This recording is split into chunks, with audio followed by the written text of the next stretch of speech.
बिस्मिल्लाहिर्रहमानिर्रहीम। Dear viewers, अस्सलामु अलैकुम।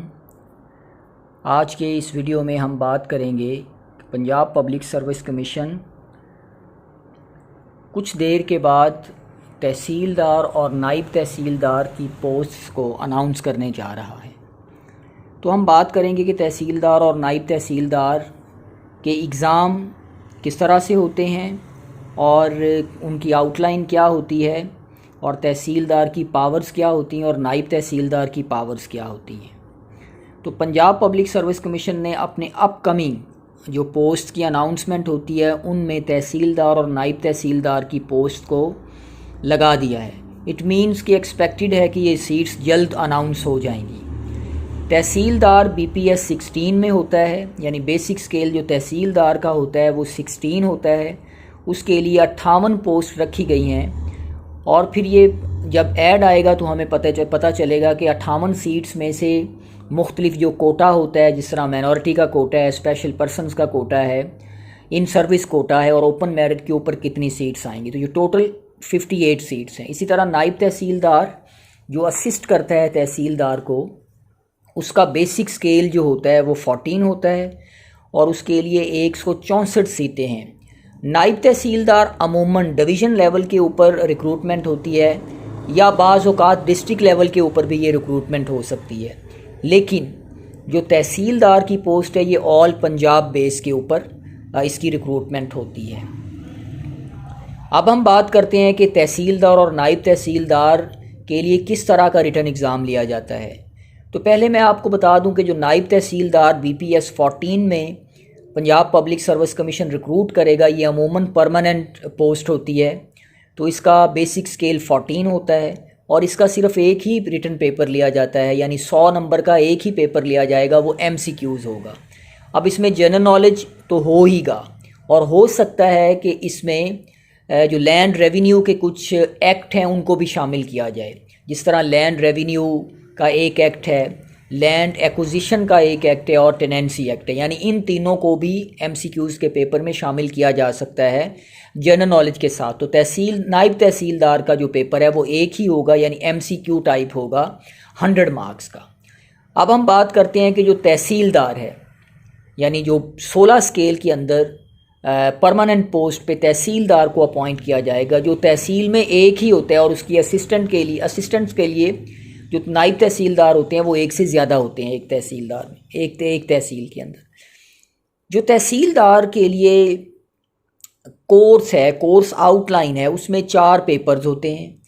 पहला पेपर जो है वो अंग्रेज़ी का होता है, जिसमें 2 पोर्शन रखे जाते हैं। एक को हम कहते हैं इंग्लिश एसे का और जो दूसरा होता है वो इंग्लिश कंपोजिशन का होता है, यानी एक ही पेपर के 2 हिस्से बनाए जाते हैं। 50 नंबर का इंग्लिश एसे होता है और 50 नंबर जो है वो इंग्लिश ग्रामर के होते हैं। ग्रामर के अंदर अमूमन जो है वो प्रेसी होती है 20 नंबर की, कॉम्प्रिहेंशन होगी 20 नंबर की, एप्लीकेशन या लेटर होगा या डायलॉग होगा 10 नंबर का। तो ये टोटल जो है हमारे जो है ना वो 100 मार्क्स हो जाते हैं। लेकिन ग्रामर के पेपर में थोड़ी बहुत चेंजिंग भी हो सकती है। पेयर ऑफ वर्ड्स हैं या इडियम्स हैं, इनको भी डाला जा सकता है, प्रेपोजिशंस हैं, इनको भी डाला जा सकता है। तो 50 नंबर ग्रामर के होंगे और 50 नंबर का इंग्लिश ऐसे होगा। इसी तरह जो दूसरा पेपर होगा वो सब्जेक्टिव होगा, अंग्रेज़ी का पेपर भी सब्जेक्टिव होगा और उर्दू का पेपर भी सब्जेक्टिव होगा। ये भी 100 नंबर का होगा। इसमें भी जो उर्दू ऐसे है वो 50 नंबर का लिखना होगा और 50 नंबर की उर्दू ग्रामर होगी, जिसमें तलखीस है वो 20 नंबर की होगी, तफ़हीम इबारत है वो 10 नंबर की होगी, दरख्वास्त या ख़त लिखना होगा वो भी 10 नंबर का होगा, मकालमा या रसीद लिखनी होगी वो 10 नंबर की होगी। इसके अलावा भी जो ग्रामर का पोर्शन है उसमें गलत और सही फ़िक्रात को शामिल किया जा सकता है, मुहावरात को शामिल किया जा सकता है, ज़रबुल मिसल को शामिल किया जा सकता है। तो ग्रामर के अंदर इन चीज़ों को शामिल किया जा सकता है। ये जो 2 पेपर हैं अंग्रेज़ी का और उर्दू का, ये दोनों सब्जेक्टिव होंगे और 50-50 की डिवीज़न के ऊपर होंगे, यानी 50 नंबर ऐसे का होगा और 50 नंबर ग्रामर का होगा। इसका जो तीसरा पेपर होगा वो होगा लैंड रेवेन्यू के ऊपर और ये ऑब्जेक्टिव पेपर होगा और इसमें 3 चीज़ों को शामिल किया जाएगा। लैंड रेवेन्यू एक्ट 1967 को शामिल करेंगे, लैंड एक्विजिशन एक्ट 1887 को शामिल करेंगे और टेनेंसी एक्ट 1894 को शामिल करेंगे। और ये पेपर ऑब्जेक्टिव होगा, 100 मार्क्स का पेपर होगा और इसमें नेगेटिव मार्किंग भी होगी। यानी अगर आपका एक क्वेश्चन ठीक होता है तो आपको 1 नंबर मिलेगा, अगर एक क्वेश्चन गलत हो जाता है तो उसके कारस्पॉन्ड 0.25 जो है आपके मार्क्स डिडक्ट कर लिए जाएंगे। जितने मार्क्स आपके आएंगे उनमें से जितने गलत होंगे उस हिसाब से 0.25 मार्क्स को डिडक्ट कर लिया जाएगा। और ये पेपर भी 90 मार्क्स का ही और 90 मिनट्स का होगा, यानी 100 इसके MCQs होंगे और ये 90 मिनट्स के अंदर ये लिया जाएगा। 100 नंबर का जो पेपर होगा ऑब्जेक्टिव। इसी तरह इसके बाद जो पेपर होगा, चौथा पेपर, वो जनरल नॉलेज का होगा। वो भी 100 नंबर का पेपर होगा और उस जनरल नॉलेज में पाकिस्तान स्टडीज़ है, इंग्लिश है, मैथमेटिक्स है, इस्लामियात है, उर्दू है, करंट अफेयर है, जोग्राफिया है। तो इस तरह का जो आम एक जनरल नॉलेज का पेपर पब्लिक सर्विस कमीशन लेता है वो लिया जाएगा। ये टोटल 400 नंबर के रिटर्न एग्ज़ाम के पेपर होंगे। 400 मार्क्स में से जो कैंडिडेट 50% मार्क्स लेगा, यानी 200 नंबर या 200 से ज़्यादा लेगा, वो रिटर्न एग्ज़ाम को क्वालिफाई कर जाएगा। और उसके बाद फिर 200 नंबरों का आपका वाइवा वो से होगा, जिसमें 100 नंबर का इंटरव्यू होगा और 100 नंबर का साइको इम्तिहान होगा। लेकिन जो नायब तहसीलदार की सीट है उसके लिए हो सकता है कि साइको का इम्तिहान ना हो और सिर्फ 100 नंबर का जो MCQs का पेपर है वो होगा और 100 नंबर का आपका इंटरव्यू का पेपर होगा। तो ये सारी चीज़ें थी तहसीलदार और नायब तहसीलदार के एग्ज़ाम के हवाले से। अब जो तहसीलदार के 4 पेपर हैं ये 2 दिनों में अमूमन कंडक्ट किए जाएंगे। एक दिन में 2 पेपर और अगले दिन में भी 2 पेपर, इस तरह से भी हो सकता है।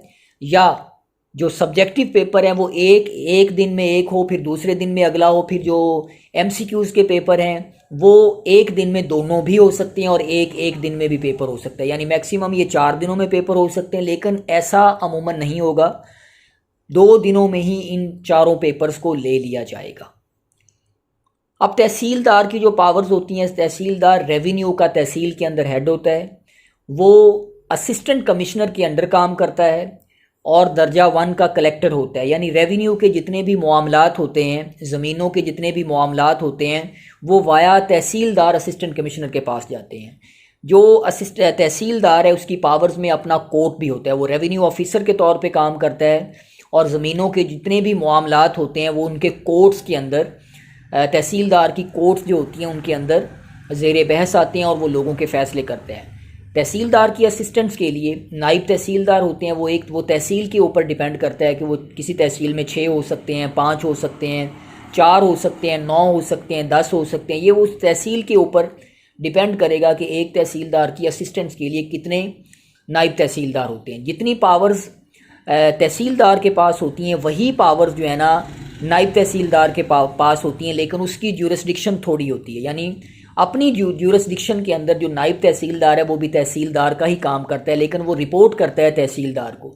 यानी तहसीलदार के अंडर जो है वो नायब तहसीलदार काम करता है और नायब तहसीलदार के अंदर कानूगो काम करते हैं और कानूगो के अंदर पटवारी काम करते हैं। तो ये इनकी बोर्ड ऑफ रेवेन्यू की एक हायरार्की होती है, जिसके अंदर असिस्टेंट कमिश्नर भी होता है, फिर उसके बाद एडिशनल डिप्टी कमिश्नर काम करता है, फिर उसके बाद डिप्टी कमिश्नर काम करता है, फिर उसके बाद कमिश्नर काम करता है। तो ये एक पूरी हायरार्की होती है। उसके बाद फिर बोर्ड ऑफ रेवेन्यू आ जाता है। तो तहसीलदार जो है ये एक रीज़नेबल पोस्ट है, इख्तियारात के हवाले से भी और सर्विस के हवाले से भी और लोगों को सर्व करने के भी हवाले से। तो इस वीडियो के अंदर मैंने एग्ज़ाम के हवाले से कि एग्ज़ाम किस तरह से होता है, उसकी बेसिक्स को मैंने आपके सामने डिस्कस किया। एक दफ़ा नायब तहसीलदार की सीट्स आई थी 2008-9 में, वो उनकी रिक्रूटमेंट भी हो गई थी। तहसीलदार की भी सीट्स आई थी, लेकिन कमीशन ने उनको एडवर्टाइज़ भी किया था, लेकिन एडवर्टीज़मेंट के बाद वो फाइनल रिक्रूटमेंट नहीं हो पाई थी। तो उम्मीद है कि ये सीट्स जो है ना वो जल्द आ जाएंगी। कैंडिडेट जो एस्पिरेंट हैं वो इनकी तैयारी करें। और जो नायब तहसीलदार में एक पेपर MCQ का है, उसका लिंक मैं डिस्क्रिप्शन में दे दूंगा कि उस पर मैंने एक पहले सी वीडियो बनाया हुआ है कि MCQs को, PPSC के MCQs को किस तरह से हमने तैयार करना है। उम्मीद करता हूं कि ये वीडियो जो तहसीलदार और नायब तहसीलदार के हवाले से है, जो upcoming Punjab public service commission के अंदर जॉब्स आ रही हैं, ये आपको क्लियर हो गया होगा। कोई भी आपके जहन में सवाल हो तो आप मुझसे कमेंट सेक्शन में पूछ सकते हैं। मैं कोशिश करूँगा कि आपके हर सवाल का जवाब दूँ और जितना मुझे पता है उस लिहाज से मैं आपको गाइड करूँ। अगर आपको वीडियो पसंद आए लाइक करें, शेयर करें और चैनल पर नए हैं तो सब्सक्राइब ज़रूर करें। Thank you very much.